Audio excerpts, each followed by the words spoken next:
estrategia del día es traída para vos por bloomberlinia.com. Muy buenos días, estrategas. Soy Francisco Aldaya, editor de bloomberlinia.com, y hoy les voy a contar las 3 noticias más importantes para que arranquen su día. Además, Tomás Carrió habló con Salvador Vitelli en el cierre de la semana. Como siempre, no se olviden de darle clic al botón para seguir a este podcast, de compartir este capítulo, de activar las notificaciones y si te gusta lo que hacemos acá de lunes a viernes, ¿por qué no darnos un 5 estrellas? 1.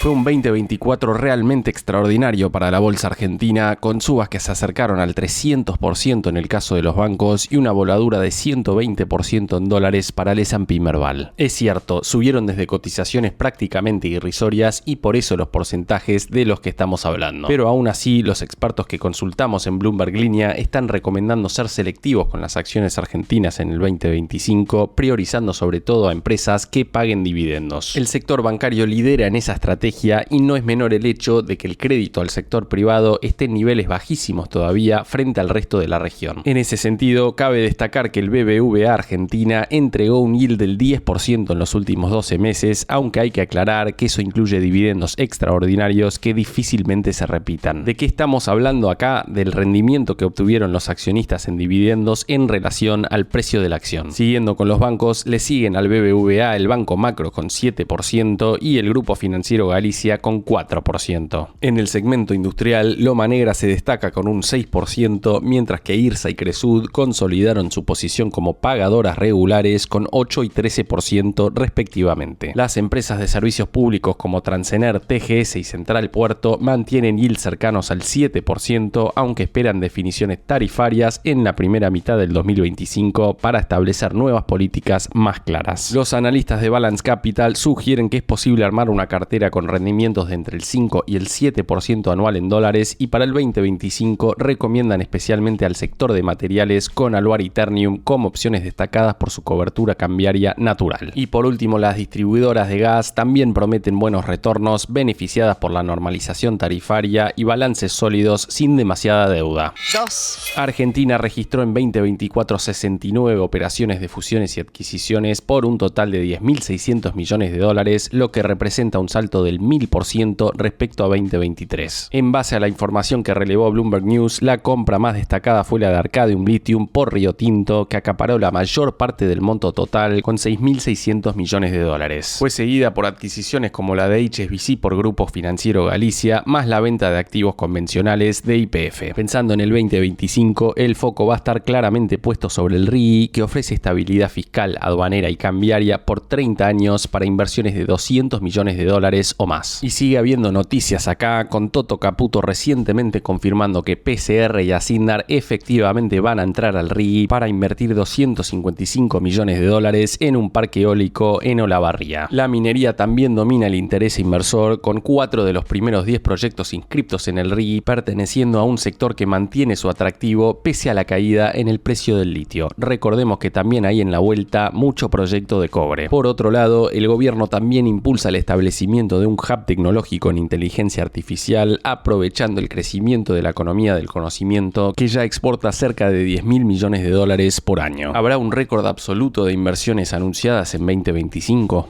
3. Volviendo a las inversiones bursátiles, podemos declarar a la Argentina como la campeona del 2024. Efectivamente, el ETF ARGT se coronó como el más rentable del mundo en 2024, con un extraordinario rendimiento del 117%, superando ampliamente a Pakistán con 90% y a Sri Lanka con 65%. Los inversores respaldaron así el ajuste fiscal del gobierno de Milei, así como la baja de la inflación, impulsando también al S&P Merval hasta los $2.153, su mayor suba anual desde 2003 y un nuevo récord nominal. Los bonos soberanos también tuvieron un desempeño excepcional, con retornos superiores al 100% en todas sus series. El GD35 lideró con un 111,6%, seguido por el GD46 con 108,4%. Como consecuencia, el riesgo país se desplomó en el año por 1.272 puntos básicos hasta los 635, donde cerró, alcanzando mínimos desde noviembre del 2018. Esa compresión del riesgo país fue la mayor de la región, superando a Ecuador con 837 puntos y El Salvador con 295. Así las cosas, el rally histórico de los activos financieros en 2024 refleja la confianza de los inversores en el nuevo programa económico económico de la Argentina. Antes de pasar al cierre, veamos rápidamente cómo van a abrir hoy los mercados. El S&P Merval voló 6,5% ayer. Fue una jornada bien verde para las acciones argentinas en Wall Street, con subas de más de 10% para los bancos y para TGS y solo 2 caídas de hasta 0,8% para Globant. Los bonos ley Nueva York cerraron en verdes hasta 1,6%, el dólar blue va a abrir cerca de los 1.215 pesos, el MEP en 1.164 y el contado con liqui en torno a los 1.160 pesos. El Banco Central, por su parte, compró ayer 172 millones de dólares, mientras que el riesgo país va a abrir cerca de los 608 puntos. El cierre. Y ahora, Tomás Carrió, contanos por favor cómo estamos cerrando otra semana más en los mercados argentinos. Muy buenos días, bienvenidos a una nueva edición del cierre de la semana, un espacio donde cada viernes repasamos y analizamos los temas que marcaron la agenda económica en el país. El 2024 terminó con cierta convulsión en el mundo del agro, luego de que las firmas Los Surcos, Agrofina y Los Grobo, estas dos últimas pertenecientes al mismo holding, anunciaran el default de una serie de pagares, lo que parecería dejar al descubierto la fragilidad del sector agropecuario que viene golpeado por la caída de los precios internacionales de las materias primas. Esta dinámica y las perspectivas del sector resultan cruciales para el gobierno en este 2025, teniendo en cuenta que se trata nada más ni nada menos que del principal generador de dólares que tiene el país. El oficialismo viene prometiendo que eliminará el cepo cambiario este año, aunque todavía es una incógnita si logrará hacerlo antes o después de las elecciones legislativas de octubre. Por eso en esta oportunidad le preguntamos a Salvador Vitelli, jefe de Research de Romano Group y economista especializado en agronegocios, si ve un riesgo sistémico detrás de estos incumplimientos y qué expectativas hay en el sector de cara a este 2025. Pero además le consultamos qué temas habrá que seguir de cerca en materia económica durante estos próximos días. Bueno, Salva, la primera pregunta obligada para un conocedor como sos vos de todo lo que ocurre en el mundo del agro es si crees que esta cesación de pagos que estuvimos viendo de parte de 3 empresas pueden en algún punto convertirse en un riesgo sistémico, si son temas más puntuales. ¿Qué análisis estuviste haciendo de estas noticias que conocimos en esta última semana? Bueno, a ver, a priori yo haría dos diferenciaciones. O sea, la cuestión puntual que les sucede a estas empresas es más algo de crédito, algo de liquidez, donde en sí el problema, si se quiere, raíz, afecta a ese tipo de empresas, o llamémosles de subsector, donde se encontraban fuertemente apalancadas, sobreestoqueadas a precios de insumos relativamente altos, donde ahora el poder adquisitivo del productor es menor, donde también los precios internacionales de esos insumos han bajado fuerte, entonces tenés ahí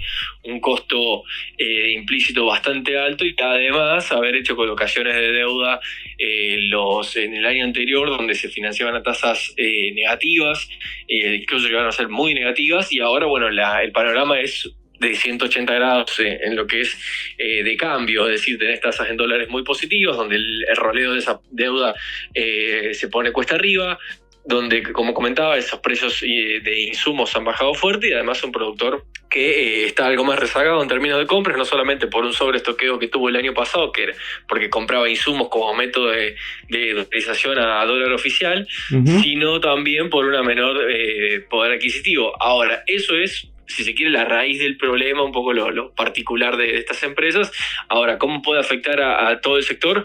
Me parece que es pronto como para hablar ya de un riesgo sistémico o algún efecto inmediato de dominó, pero yo sí voy a estar atento, voy a prestar atención de qué manera, qué derrame tiene todo esto en el sector, porque en definitiva hay muchas cadenas de pago que están ligadas o están relacionadas fuertemente. Entonces, bueno, una cesación de pagos de una pata, como se dice, bueno, te afecta a la otra, y eso puede generar algún desencadenamiento de la falta de pagos, pero por el momento no se está dando. Lo que sí, bueno, como comento, siempre está ese riesgo. No creo que vaya a ser algo masivo, algo generalizado que afecte a todo el sector agro de la Argentina, porque eso es prácticamente imposible por lo atomizado que está la producción, pero sí estaría atento a cómo se desenvuelve, sobre todo con esto que comentábamos, de que la posición hoy del productor es bastante endeble, con los márgenes negativos. Veía el otro día que posteabas en redes sociales que el precio de la soja está rondando los $360 la tonelada, que en términos reales era su valor más bajo desde octubre de 2006. Y marcabas además que algo que era bastante interesante, que es que al productor termina recibiendo a estos valores alrededor de $244 la tonelada. Quería consultarte primero qué expectativa ves que hay dentro del sector respecto de esto, que obviamente es un tema no menor, teniendo en cuenta que el sector viene reclamando al gobierno la quita de retenciones, ganar competitividad de ese lado también. Claro, siguiendo un poco la lógica del propio que el propio gobierno impulsó, que es de esa ganar competitividad no vía devaluación, sino a través de una reducción de impuestos. Incluso el campo acompaña ese eslogan, es decir, hoy no está pidiendo el productor o la cadena en sí misma una devaluación, sino que se está reclamando más por una baja de derechos de exportación y allí lo hacía implícito, si se quiere, el mensaje de que hoy la soja cotiza $360 en Chicago, pero se reciben 244 acá en Argentina aproximadamente. Eso es principalmente por los derechos de exportación y también un poco por la brecha cambiaria, pero saquémosla de la ecuación si se quiere, si están en valores relativamente bajos. Ahí lo principal y lo gravitante son los derechos de exportación, y parte de la base o el fundamento para reclamar esto es que en definitiva es un trato desigual, o por lo menos algo arbitrario contra un sector, mientras que el resto de cuestiones que actividad agro, llamémosle aumento de costo en dólares,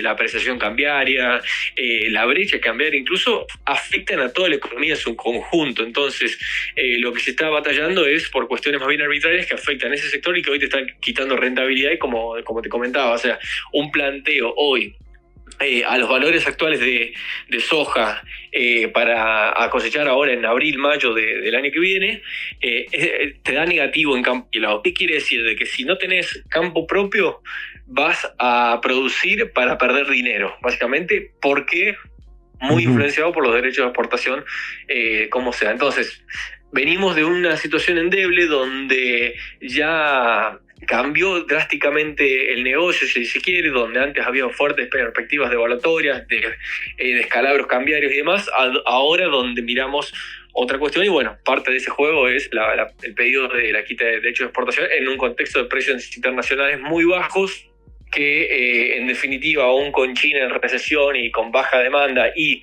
una mayor oferta por parte principalmente de Brasil, presiona principalmente a la oleaginosa hacia abajo. Hace unos meses había como cierta coincidencia entre analistas, economistas privados respecto de la posibilidad de que la nueva normalización del mercado cambiario viniera por el lado de una eliminación del blend. ¿Crees que en este escenario esa posibilidad ha quedado un poco más diluida? Yo pienso que sí, que ha quedado diluida. Desde un comienzo, o por lo menos comentaba la posibilidad de una reducción del blend, que en definitiva es pasar a porcentajes. Hoy está en 80% de liquidación por el mercado oficial y un 20% por el contado con liqui, pasar a un 85-15, 90-10 y demás, teniendo en cuenta lo gravitante que fue para el gobierno en 2024 mantener la brecha cambiaria a rajatabla, y por ende el blend te ofrece dólares en el mercado financiero, entonces la brecha te comprime, te lo mantiene un poco más estable, pero bueno, sigue reduciendo un poco para ir haciendo ese famoso descubrimiento de precios y ver a qué precio de la economía comienza a estar el dólar financiero, y además ir volcándole más dólares al Banco Central, que si bien ha comprado en estos últimos meses de 2024 una cantidad anómala, si se quiere, porque no se esperaban compras de esa magnitud, sería interesante seguir reforzando la hoja de balance del Banco Central. Así que sí, una eliminación por ahora parecería de que se va enfriando esa idea. Yo consideraría si se quiere, reducción de monto que se liquida vía dólar financiero. Te hago la última consulta en un año que recién comienza. ¿A qué temas estarías atentos durante este mes de enero de todas las situaciones que puede haber que pueden generar algún tipo de cambio de expectativa? Digo, estamos mirando la caída del real en Brasil. por más que el Banco Central de ese país está volcando, creo que fueron más de 20.000 millones de dólares en las últimas 2 semanas para frenarlo. Hay un cambio de presidente ahora en el 20 de enero en Estados Unidos. ¿Cuáles son los temas que decís, bueno, a estos temas hay que estar atentos, alertas o pendientes en el próximo mes? Bueno, son muchos, como bien comentabas ahí, las estimaciones rondan unos 40.000 millones de dólares que se han volcado en total en el mercado de cambios de Brasil. Yo estaría atento a eso, estaría atento a qué pasa con el precio de los commodities, no solamente soja, maíz, sino también miremos petróleo.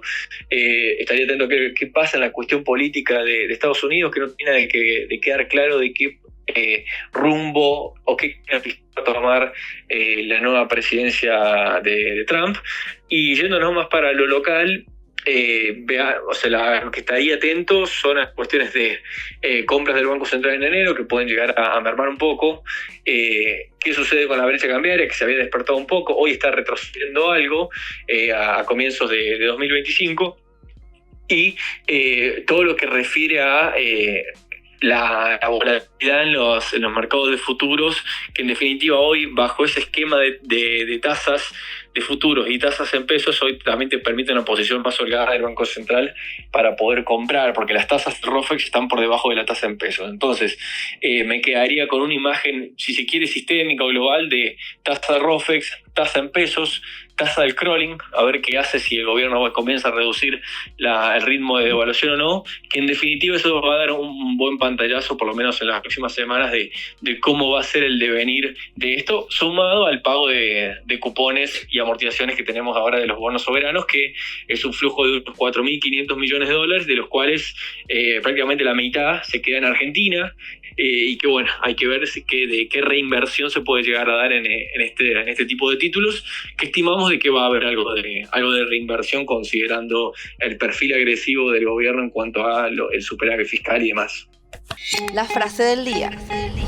Antes de irnos, escuchemos lo que dijo ayer la ministra de Seguridad, Patricia Bullrich. No vamos a permitir que el régimen tome de rehén a Nahuel. Justicia ya o habrá consecuencias. El gobierno denunció ayer ante la Corte Penal Internacional la desaparición forzada del gendarme Gallo en Venezuela. Esto fue un nuevo capítulo de la Estrategia del Día Argentina. Yo soy Francisco Aldaya, editor de Bloomberg Línea, y me podés seguir en X en @franaldaya. No se olviden de darle clic al botón para seguir a este podcast y a la campanita para que se enteren al instante cada vez que sale un capítulo de lunes a viernes. Espero que tengas una gran jornada productiva. Esto fue La Estrategia del Día Argentina, escrito y narrado por Francisco Aldaya. Producido por Arturo Luna y Daniela Hernández. Que tengas un día muy productivo.